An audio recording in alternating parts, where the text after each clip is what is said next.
invitación al Colegio Vasco para participar en esta jornada sobre un asunto pues, yo creo que de mucho interés y de gran actualidad, porque en tiempos de crisis la verdad es que los mercados en todos los sectores se agitan y en muchos casos la supervivencia o el crecimiento o el aprovechamiento de las oportunidades en épocas de crisis pues pasa por el establecimiento de alianzas, por las fusiones, por la transmisión de despachos, por la reinvención, ¿no? Que es lo que ahora nos invita a todos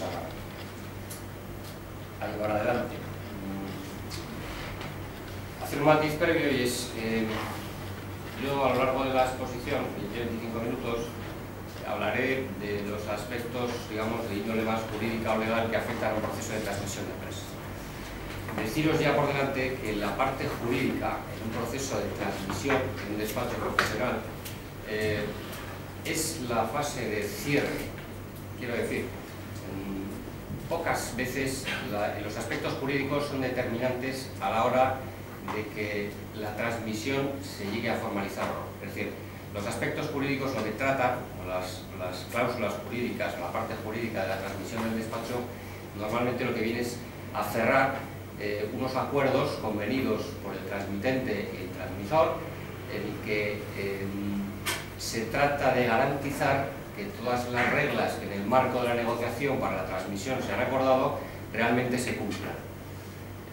Así como, por ejemplo, aspectos de índole fiscal pueden ser determinantes a la hora de que un acuerdo de transacción en la transmisión de un despacho profesional pueda condicionar el buen fin de esa operación, los aspectos jurídicos rara vez toman ese protagonismo. Es decir, son aspectos que cierran el círculo de una fase de inicio, negociación, consenso y firma de la ratificación del acuerdo de transmisión, en los que esos aspectos jurídicos, como decía, lo que tratan es de cerrar ese círculo, lo que tratan es de garantizar que aquello que hemos convenido las partes realmente se va a cumplir y que aquello que hemos manifestado en el proceso de negociación realmente corresponde con lo que nos vamos a encontrar para aquel que adquiere un despacho profesional.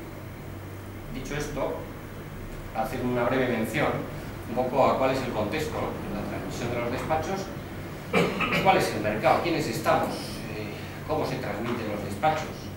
Según fuente de 5 días, un 37,5%, como veis, se transmiten a los descendientes, un 28% a los profesionales del despacho, un 17,5% se fusiona y un 17% aproximadamente se transmite a terceros. Entonces, eso nos indica un poco nuestro cliente objetivo a la hora de buscar a alguien a quien transmitir o nuestro potencial transmitente a la hora de adquirir. Pues este es el marco en el que básicamente nos movemos. Lógicamente hablaremos, porque la diferencia de un despacho profesional en función de su tamaño y en función de su configuración jurídica, pues también afecta a la hora de quiénes puedan ser los adquirentes y quiénes puedan ser los transmitentes. Haremos un repaso inicial de estas cuestiones. Estoy en un foro en el que creo que vuestra experiencia es el mayor valor que se puede aportar en una jornada como la de hoy. A pesar de ello, me voy a atrever a sugeriros algunas ideas acerca de cuáles pueden ser todas estas razones en relación con estos aspectos, en los que vosotros luego, desde la experiencia, pues diréis si efectivamente os veis reflejados en alguno de ellos o no. Hay cuestiones de índole valoración de empresa y de índole fiscal que evidentemente yo en este foro no soy quien para hablaros de dichas materias. Sois todos probablemente muchísimo más expertos que yo en esas materias. No por ello son menos importantes, lógicamente. Estamos hablando de la valoración y estamos hablando de las implicaciones fiscales en la transmisión. Son los aspectos básicos a la hora de alcanzar el buen fin de una posible transmisión de un despacho. Razones para transmitir un despacho, pues bueno, jubilación sin sucesión familiar o deseo de cambio de actividad. Ya hemos visto que el porcentaje de despachos que se transmiten a la siguiente generación o a los sucesores es un porcentaje muy elevado. Normalmente ese proceso se produce a la jubilación. Entonces, el momento que pueda haber una jubilación sin sucesión familiar, un deseo de cambio de actividad, es cuando probablemente pensemos en alguien más distinto de nuestra familia para encontrar un posible adquirente para nuestro despacho. Falta de medios para continuar con la actividad. Pensemos que hay ocasiones en las que hoy en día la retención del talento no es fácil. Los medios productivos de nuestro despacho profesional básicamente son los profesionales. En muchas ocasiones el abordar determinados procesos de crecimiento o simplemente de estabilización de nuestra cartera de cliente con el avance de la tecnología, con el avance del conocimiento, pues nos genera inconvenientes o al menos obstáculos en cuanto a dotarnos de los profesionales adecuados para dar el servicio a nuestros clientes. El recambio del equipo profesional, como decía, la retención del talento son aspectos a tener en cuenta y que en algunos casos pueden constituir pues, un obstáculo para continuar con la actividad. Alternativa para obtener liquidez, materializar plusvalías. Bueno, si tiene un despacho profesional y ese despacho profesional tiene un valor, pues es libre evidentemente en un momento dado liquidar ese despacho y convertir ese valor que tiene, ese patrimonio empresarial, patrimonio profesional en liquidez. Las razones, pues porque quiera tener liquidez o simplemente pues porque desea anticipadamente retirarse de la profesión y obtener pues, una renta a un precio determinado por el fondo de comercio y todos los activos que componen su despacho. Obsolescencia, imposibilidad de acometer nuevas inversiones. Pues, hoy en día se requiere inversiones en muchos casos en aspectos como marketing, aspectos comerciales, en nuevos profesionales, en nuevas instalaciones, en tecnología, y quizás haya despachos profesionales que por la trayectoria que hayan tenido pues se hayan quedado un poco atrás en relación con esa dinámica que hoy se presenta, que cada año el mercado parece que corre más que nosotros y no somos capaces o no nos vemos capaces de adaptarnos o de invertir en nuestro despacho para conseguir dotarlo de estos medios, como digo, que nos permitan seguir siendo competitivos en un mercado evidentemente muy luchado. Y luego, pues causas naturales, evidentemente, causas naturales sobre la noticia. Para adquirir un despacho, estamos hablando de que aquí puede haber interés en transmitir y en adquirir, lógicamente, para que una operación de transmisión de un despacho se materialice, hace falta alguien con interés de transmitir y alguien con interés de adquirir. El adquirente, ¿por qué puede tener interés en adquirir un despacho? Bueno, pues por una iniciativa emprendedora, por una necesidad de autoempleo, por consolidar una posición de dominio, por entrar en nuevos mercados o en áreas de práctica profesional. Pensemos en una expansión geográfica, una expansión funcional. Queremos incorporarnos o queremos abrir nuestra práctica profesional en una zona geográfica donde no estamos presentes, pues quizás es más sencillo adquirir un despacho con cierta presencia en un territorio que no iniciar esa actividad de cero como un crecimiento orgánico de nuestro propio despacho. La expansión funcional pues es exactamente lo mismo, ¿no? Podemos estar interesados en adquirir un despacho que lleve áreas de práctica profesional que nosotros no tenemos. Hace años, hoy quizás menos, pero hace años era muy habitual que las partes, digamos, fiscal y contable estuvieran separadas de la parte laboral. Había despachos que se dedicaban exclusivamente a la gestión laboral y había despachos que llevaban más la parte fiscal y contable. Entonces el cliente tenía, digamos, dos proveedores de servicios, unos por la parte contable y fiscal y otros por la parte laboral. Bueno, en determinados casos puede interesar, lógicamente, el ampliar nuestro portfolio de servicios integrando una estructura que podemos adquirir que tenga un portfolio de servicios complementario distinto al nuestro. Y relacionado con ello, lógicamente, aprovechar sinergias de actividades complementarias, la venta cruzada, la economía de escala. Estamos en tiempos que cuando es difícil captar nuevo cliente, pues hay que mirar hacia adentro y ver si se puede valga la expansión, y ahora que no hay los clientes, exprimirlos un poco más. Es decir, plantearnos esa venta cruzada.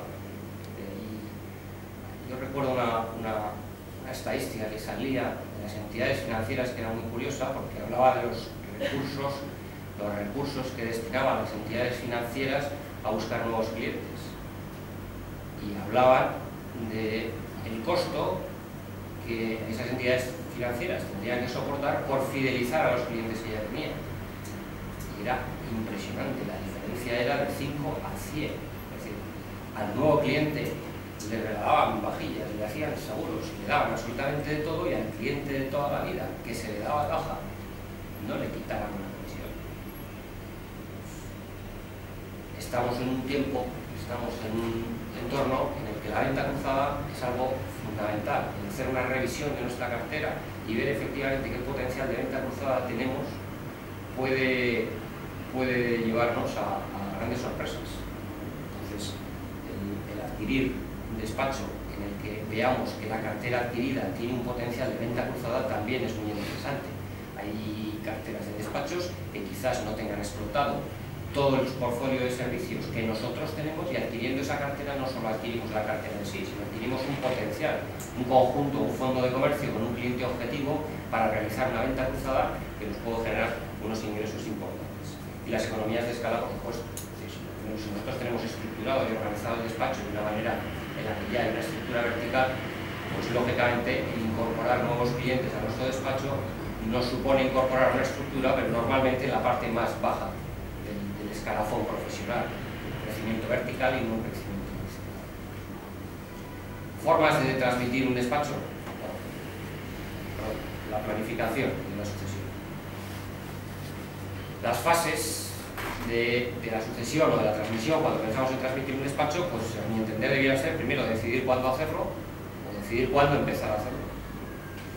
Hacer un análisis del negocio, lógicamente, un análisis de nuestras fortalezas, nuestras debilidades, amenazas y oportunidades en el mercado, hacer una estimación de valor del negocio, preparar un cuaderno de venta, es decir, una presentación a un posible adquirente para que nos conozca y vea efectivamente qué es lo que va a comprar, búsqueda de comprador, bien a través de conocidos, compañeros, bien a través de empresas dedicadas a la puesta en contacto de potenciales adquirentes y potenciales transmitentes. Los informes, famosos informes ciegos, que se circularizan para localizar interesados en adquirir el despacho.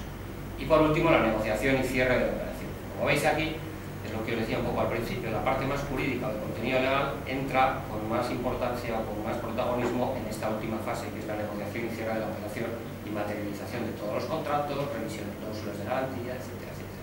Pero hasta llegar aquí, la importancia en el proceso y en la planificación de la transmisión del despacho está en otras variables distintas de las jurídicas, como bien conocéis.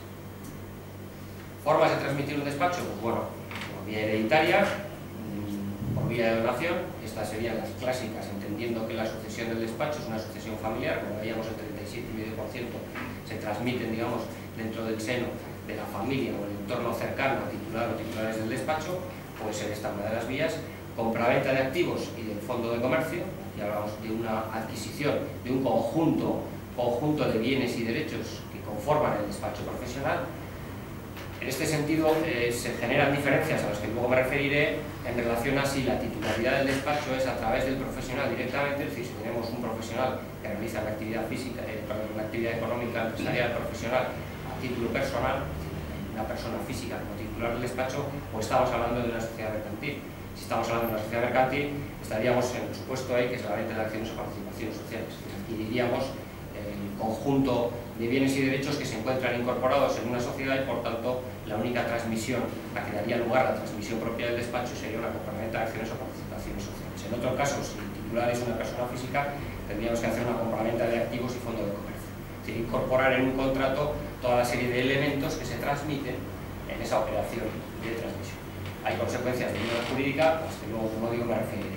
Y el arrendamiento de negocio. El arrendamiento de negocio lo incorporo como una forma de transmitir un despacho, pero la verdad es que no es, quizás para los despachos profesionales, una fórmula de utilidad. ¿Por qué?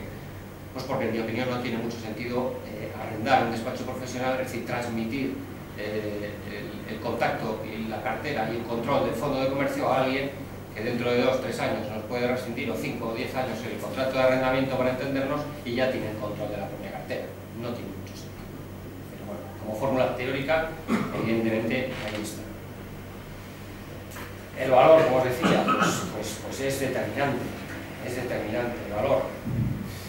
Empiezo por el final. El valor no siempre es igual a precio.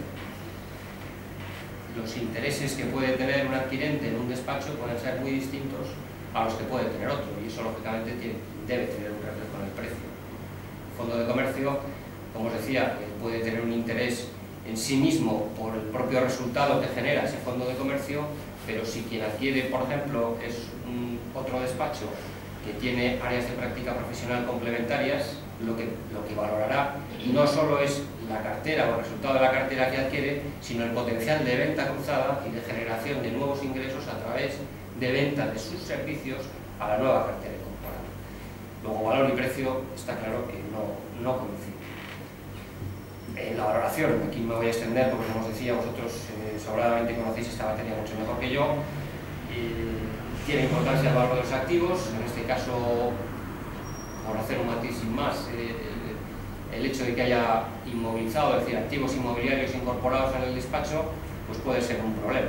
Es decir, un problema, ¿por qué? Porque incrementa el valor de la transmisión y porque el valor del inmueble o inmuebles que se van a transmitir se ven penalizados por la propia valoración. Es decir, cuando hacéis una valoración sabéis que se penaliza con una tasa de riesgo a los activos de una sociedad, y si esos activos son activos inmobiliarios, lógicamente es muy probable que el precio que se vaya a recibir por ellos en forma de valor de transmisión del despacho sea inferior al precio que se pudiera obtener en un mercado exclusivamente inmobiliario por la venta de ese bien. Entonces, es recomendable, si se quiere clarificar una transmisión en el despacho y efectivamente hay inmuebles afectos a la actividad o incluso incorporados en la propia sociedad, pues plantearse el preparar la sociedad o el despacho para ser transmitido. La planificación en la sucesión o en la transmisión, una vez más, resulta absolutamente fundamental. Las transmisiones inesperadas o las transmisiones repentinas normalmente o no llegan a buen puerto o el valor, mejor dicho, el precio que se obtiene por la operación de transmisión suele ser inferior. Lógicamente, crecimiento histórico y previsto, bueno, pues tener un plan de negocio, tener unas expectativas de crecimiento o de generación de ingresos y gastos que nos den una idea del cash flow, del flujo que es capaz de generar nuestro negocio y nuestro despacho.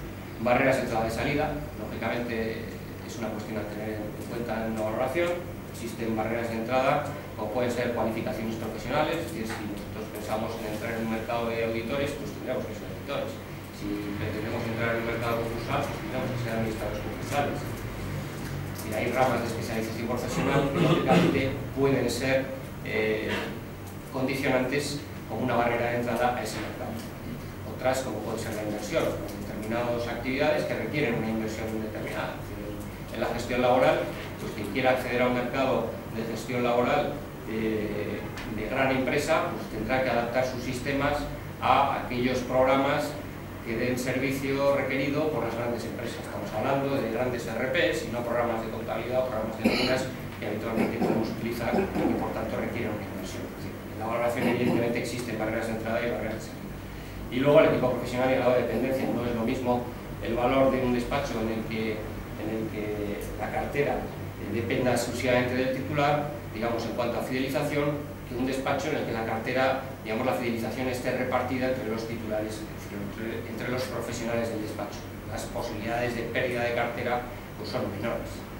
Lo mismo que si la cartera está muy atomizada o no atomizada. Son evidentemente elementos que vosotros conocéis sobradamente sobre aspectos que condicionan el resultado de una valoración.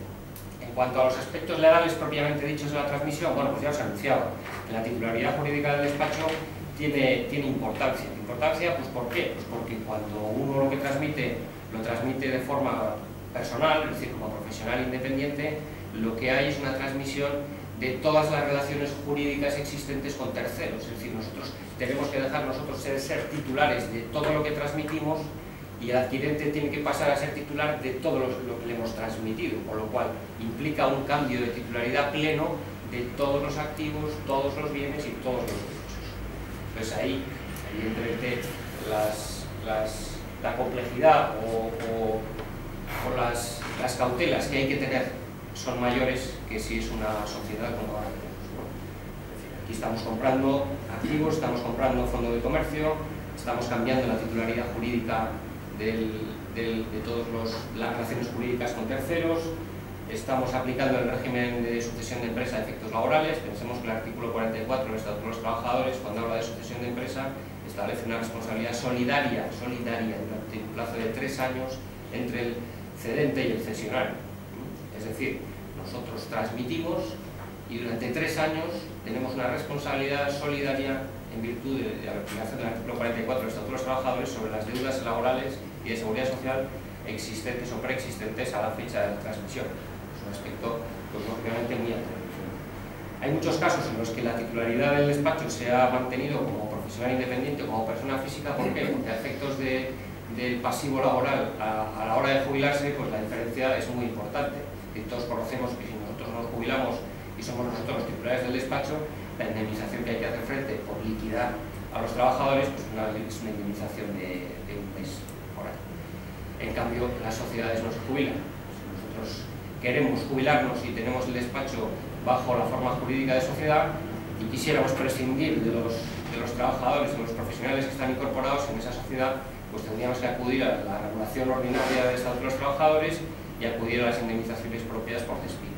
Entonces ahí la diferencia es importante y ha habido despachos que siempre te dicen, es que me quedan 4 o 5 años para jubilarme, es que ahora no me hables de sociedad, que sean tiempos revueltos en los que ya sé que estoy respondiendo con mi patrimonio de todo, pero es que dentro de 5 años me quito este tema con una indemnización ridícula.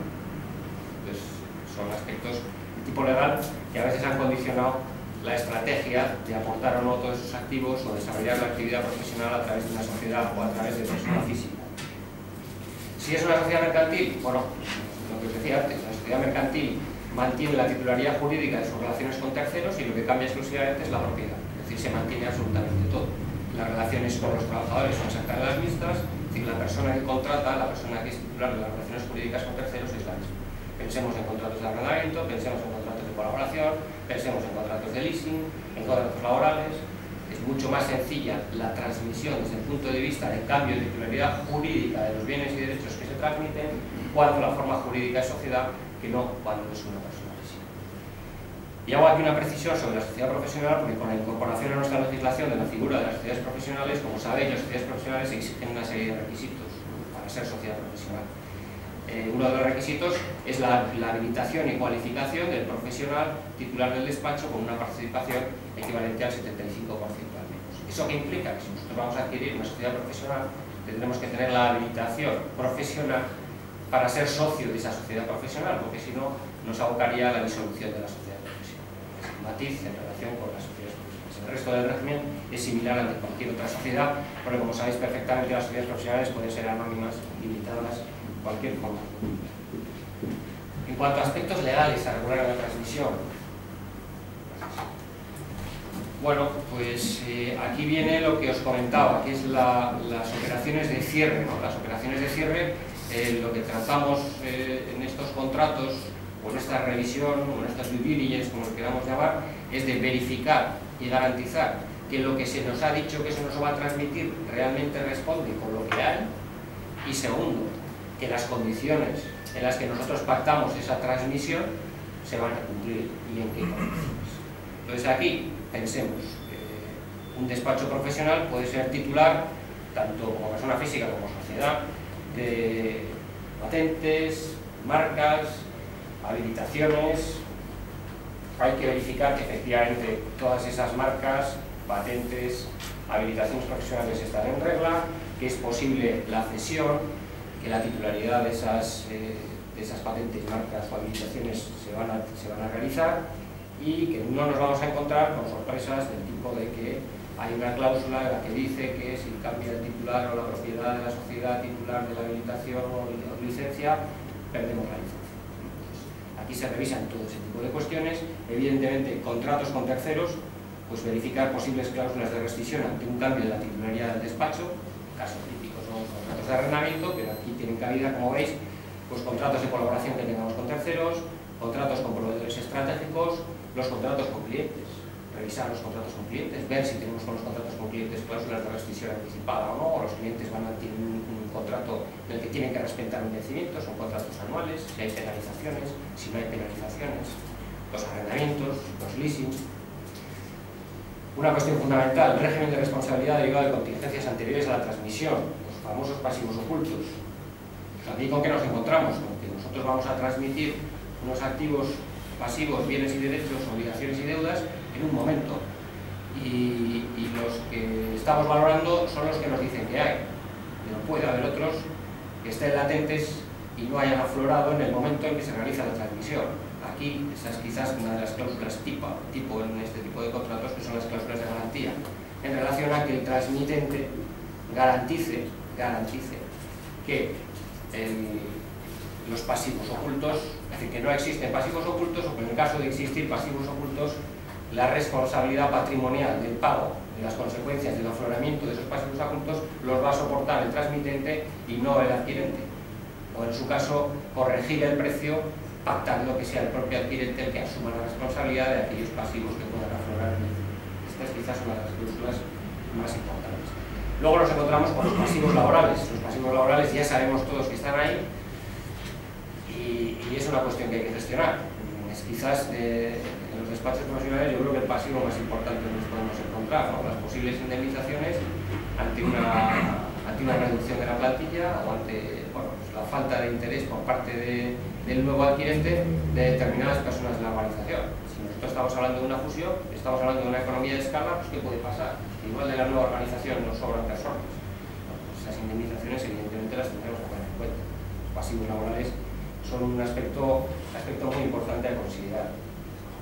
Y luego cláusulas de garantía del fondo de comercio, otro aspecto fundamental. Claro, tú me transmites una cartera y hoy vale lo que vale, mi fondo de comercio es este, yo te lo transmito y te garantizo que no vas a tener pérdida de clientes porque todos los clientes están súper fidelizados, porque el equipo profesional se mantiene, etcétera, etcétera. Pero ¿quién no estima que va a haber una caída de 10, un 15%? Bueno, pues evidentemente hay que recoger unas cláusulas en las que se apliquen factores de corrección, o bien en el precio inicialmente, o bien penalizaciones posteriores, o bien una parte del precio fijo y otra parte variable en función del mantenimiento de la cartera.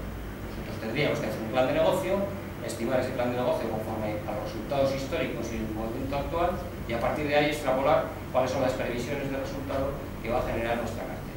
En función de eso, pues pacta que aquellas correcciones sobre el valor o sobre el precio que habremos de pagar dependerán del mantenimiento efectivo de esa cartera. Hay casos en los que se pacta pues, que el transmitente deba permanecer en el despacho profesional durante un periodo, haciendo una transmisión y traspaso ordenado de la cartera de clientes, pero todos sabemos que hay clientes cuyo vínculo con el despacho en muchos casos es absolutamente personalísimo.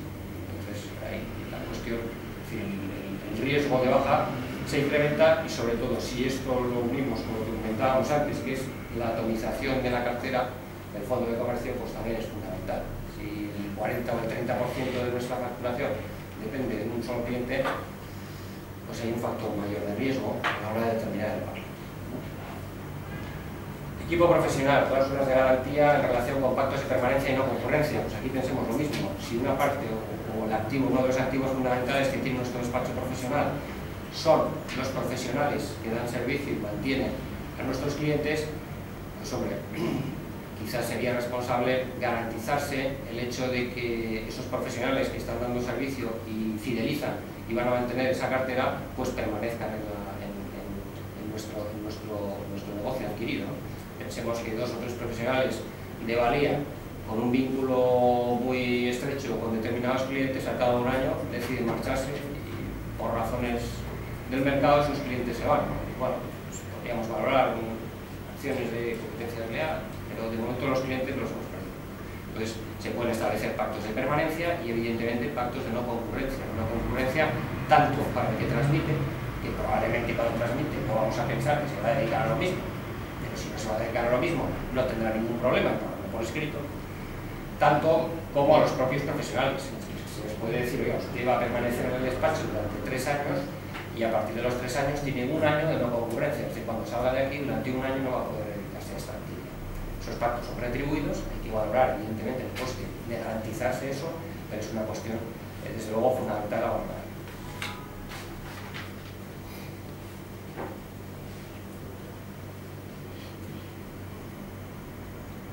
Como resumen, yo creo que los activos principales que tenemos en el despacho profesional son la clientela y el equipo profesional, y en cuanto a los pasivos laborales. Si nos atenemos a la estructura clásica del despacho profesional, lo que compramos es un equipo profesional y un fondo de comercio, y lo que nos encontramos en la contrapartida pues es un pasivo laboral de unos profesionales que pueden o no sernos de utilidad y que llevan incorporado en su trayectoria profesional una antigüedad que nos puede suponer pues, el pago de unas indemnizaciones elevadas en el caso de que quisiéramos prescindir. Yo os diría que básicamente estas son las cuestiones a nivel contractual que siempre se recogen en un contrato de transmisión. Pero con la importancia que tiene, lógicamente, el cerrar estos aspectos, insisto, la fase de análisis jurídico y de cierre de las operaciones está dentro de la lista anterior que debíamos fases, la última. Es por eso os comentaba que es difícil que todas estas cuestiones sean un condicionante para que la transmisión del despacho no se lleve a buen puerto. En las fases anteriores es donde normalmente nos encontraremos esos obstáculos que, como decía, vosotros domináis. El tema de valor, básicamente, el tema de valoración de la cartera y el tema del fondo de comercio, valoración del fondo de comercio. Y con esto creo que más o menos vamos en tiempo. Agradeceros la atención y quedar a vuestra disposición para comentar cuando queráis en el turno posterior.